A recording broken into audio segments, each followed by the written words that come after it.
What up, family? Get on this Porter Man Dash Stream, man. Today is June 25th, 2021. So they say in my city, Chicago. Either way, today is the day the Lord has made. It is raining cats and dogs. Freaking Friday. Man, what's going on, y'all?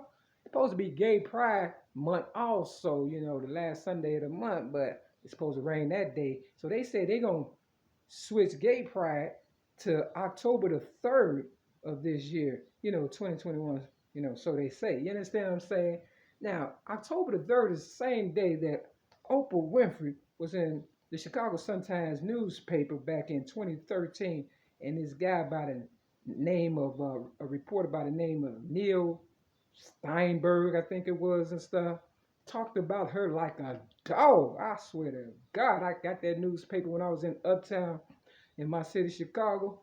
Yeah, and somebody came in my room and stuff, for real, and stole the newspaper. And of course, I went to the library, and you can Google it also, and I'll try to find it and put it in the description of this video or whatever. Now, me and Oprah Winfrey are not the best of friends and stuff, but I don't like seeing people just, slaughter when I can, prevent it. See, it's all about prevention and stuff. And the Bible said if you don't help them, you just as guilty as the ones who's trying to kill them. So, I can only help you so much, Oprah.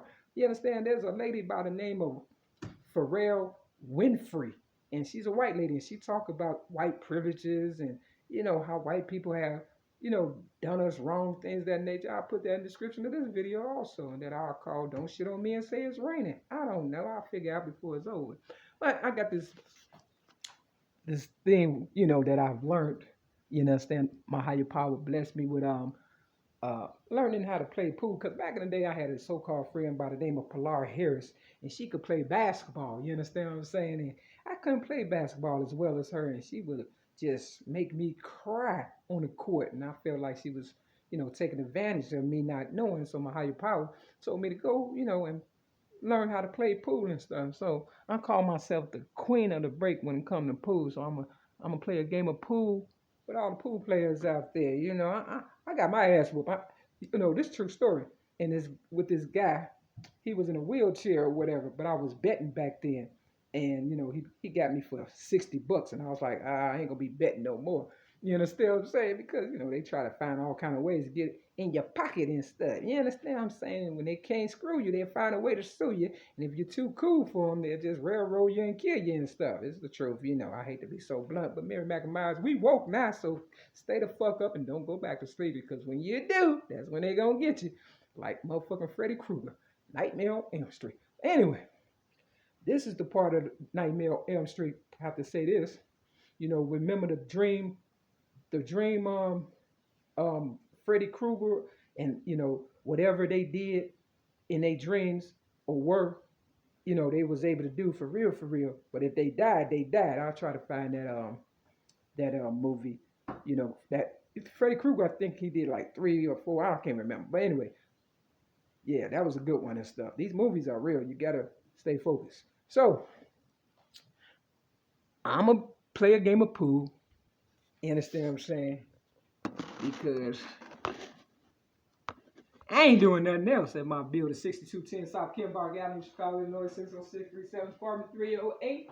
But entertaining myself. I have no family, friends, or Mary Mack and Myers and stuff other than the ones who click on this video. And when you do, make sure you pass it on, share, subscribe. Not that I'm trying to get paid, because I don't care about that either. The price of freedom is death. That's what they said. And I ain't ready to die. So until then, if you see me in the streets, throw me some money. If not, just speak. If not, don't say nothing. Woo! They jumping over. They jumping like fish out the water. And guess what number this is? The 15. This is the 15. It's that I Have a Dream, Martin Luther King. Hold on. But this one don't count. You understand what I'm saying? Because we jumped ship. Or at least Martin Luther King did. You understand what I'm saying? Now, they said Martin Luther King was a pool player also. But he jumped ship, nigga, and went to Niagara Falls. That's what the Boondocks said. The Martin Luther King, he said, I'm going to Canada. You understand what I'm saying? He left y'all asses hanging because y'all was crazy and shit. So let's see what dropped. Got the white people to the fucking goddamn left. I mean, to the right. And nothing to the right. You understand what I'm saying? Which means Martin Luther King was with them white people. Let me just get it out the way. He was with them white people, for real, for real. That's why he jumped ship. You understand what I'm saying? Because he realized when he said, my eyes have seen the glory of the coming of the Lord. You know, you can see people come up and, you know, he's supposed to die in 68. I was born in 67 now. They said books, movies are corrupt. Suicide is way up. And my first ever apartment was on Martin Luther King Drive and stuff, you know. And I'm trying to figure out if he from Atlanta, you know, I know I'm off subject a little bit, but if he from Atlanta, you understand what I'm saying? I'm in Chicago. Why you got a school in Chicago, and why so much Martin Luther King going on in Chicago and not no Mary Lee? You understand what I'm saying? Me. You get a news reporter and originator of rap. And why when I went to Atlanta, when they railroaded me May 31st, 2008, said I disarmed a police officer and I got out of prison, and then you know, I was on parole and I decided to go to Atlanta to see what the hell going on. I almost died around Christmas time. You understand what I'm saying? Real talk. In Atlanta from food poisoning. See, some just ain't right with Martin. Some ain't right. Some ain't right. There's a lot of sinister stuff going on. So let me finish this game and stuff. Real talk. Yeah, Martin. Yeah. So, you know, I play okay. I'm not a professional. I do it for fun because I feel as though you have more you have more victories that way. You know. And I remember being like Jordan on the pool table back in the day. And I was with my friend, allegedly, Dwayne Lewis, and I was at this party up north in my city, Chicago.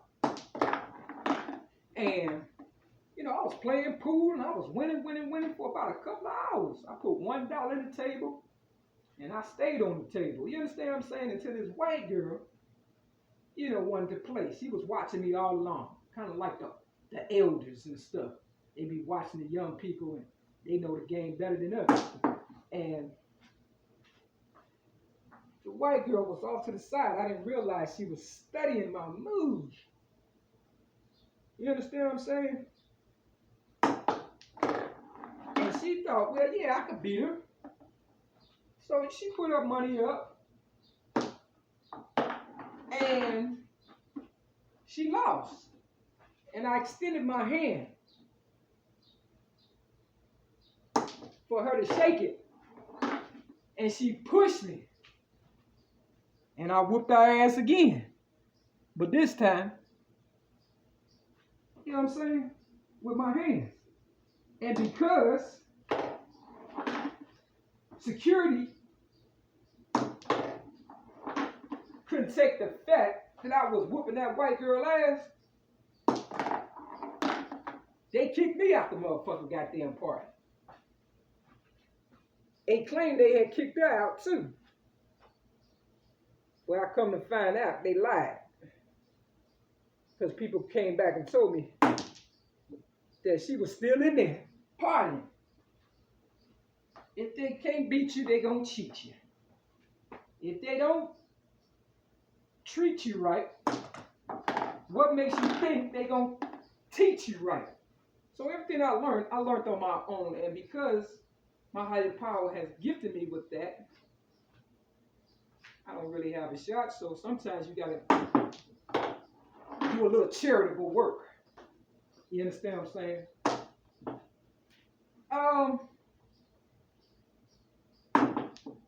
Yeah. I learned a lot on my own. I learned how to drive on my own because I didn't have family. Real family and friends. I had opportunists and handlers and people all up in my pocket, you know, like they are now. I'm around people, 6210 South Kimbark Avenue, Chicago, Illinois, 60637, apartment 308, that do not like me, only want to get rid of me so they can fund a whatever bucket list, I guess. I don't know, on a pocket. Oh, that should have went in, but it didn't. But I don't worry about it. You know why? Because I'm playing myself. Like Cardi B said, corner pocket. We are only competing against ourselves. Now, the last ball is a 10. My city is called 10 City. There's a group called 10 City.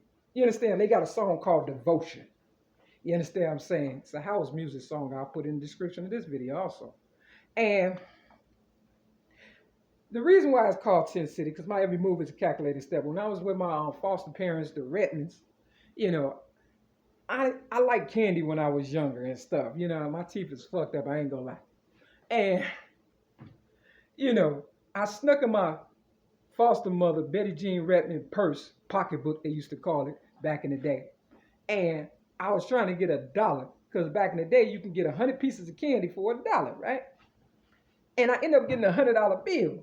And when I realized it was a $100 bill, I snuck back in her room, trying to put the $100 back and get $1. But that's when she so-called woke up, whooped my ass like I stole something, you know, when I was trying to put it back.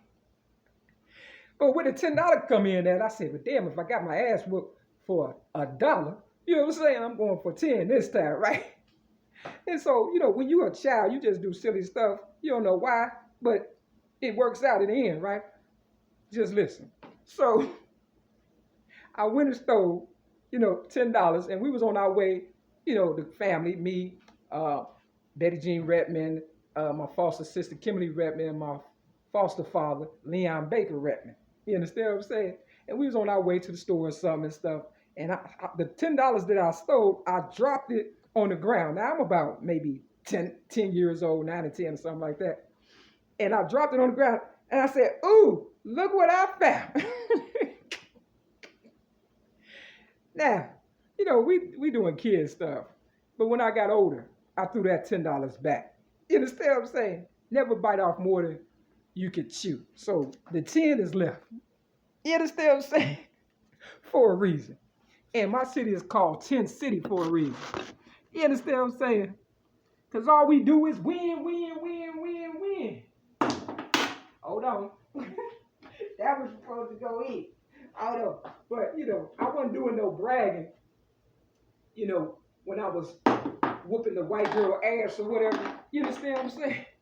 Or back in the day, I was just playing pool, but because, you know, people don't believe what they say. You understand what I'm saying? Sometimes you gotta make a believer out of them and stuff. You know what I'm saying? That was the kiss of death if you ain't figured it out by now. You understand what I'm saying? Did you see the bald kiss? Yeah, that was the kiss of death. Or the long kiss goodnight. You know, the movie with Samuel Jackson and Gina Davis. Yeah. See, all I wanted was $2 billion tax-free back in the day because I knew I was going to have to tell this story. And teachers, we never get what we supposed to get. You understand? We make geniuses out these little brats and bugaboos. And you understand what I'm saying? You know what I'm saying? For real. Where's the appreciation at? You know, so for the girl who pushed me and didn't shake my hand, look, it ain't my fault. I worked my ass off. You understand what I'm saying? To learn how to play pool. Now, I'll be the first to say, like I said, I got my ass whooped by a guy in a wheelchair. I didn't get mad and kick his ass and shit. I gave him his money and learned a valuable lesson and shit. Never underestimate anybody. And my so-called friend, Dwayne Lewis, you was there at both incidents. The man with the wheelchair and the white guy. You understand what I'm saying? You could have been somebody special, but you sold me out just like the rest of them and shit. Hey, the Bible scripture today is Romans chapter 11. I don't really know what it say, but for all you ones that have been in church and stuff, you know, you already know. You understand what I'm saying? Good things come to those who wait. That's why I'm never fake. Either you have it or you don't. Ain't no future in your front, never will, never won't. Front for what? Someone who don't give a fuck about me or you, because they're out for the same things too. So remember, be true with yourself, whatever you do. And the respect will come naturally and out of the blue from people you thought would never accept you for you. So remember, peace, love, and soul, my color, because that's what's got us out the gutter and back on track. Instead of on a plantation with whip marks on our backs. Just touch a 4-leaf clover and get over this black on black anti-sober behavior. Because you're just doing them all a favor. Bang, bang, bang. Ski, ski, ski. See ya later. They trying to use my shit against me. They trying to put us back in slavery. Y'all better step your game up. Peace.